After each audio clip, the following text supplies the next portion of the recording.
Go find your basket of fruit and pick out an apple you think looks good.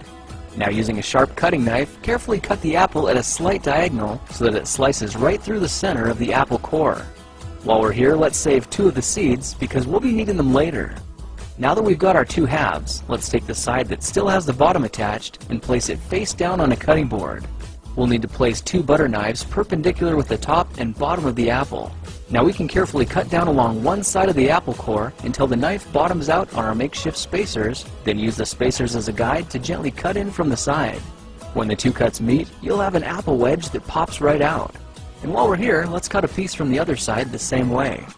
Now our goal with these is to cut out 3 more L-shaped wedges about a 1/4 inch thick. And this time, rather than cutting in sideways toward your fingers, try turning the piece over so you can cut downward and meet the first cut at the bottom.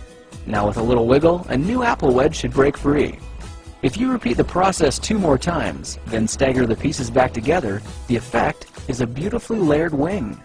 Now just cut the other piece the same way, and your swan's body should look like this.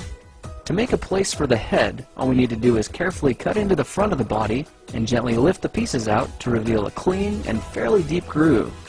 At this point, we can go ahead and grab the other half of the apple and place it between the butter knives like before. But this time, we're just going to use them as spacers to cut an even slice off the bottom.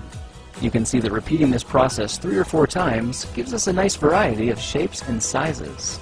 Now look for a piece that resembles a heart that's been slightly flattened on top. All it takes to form the swan head is 3 strategic cuts with a knife. I made 1 angled cut to form the head, a horizontal cut to form the neck, and 1 slanted cut at the bottom for the base. Now you should be able to see how this is coming together, and to clean it up a bit, just use your knife to round off the sharp edges. All that's left now is to place the apple seeds where you think the eyes should go, then use the side of a butter knife to press them firmly into position. When both eyes look good, simply drop the neck into place, and you're done.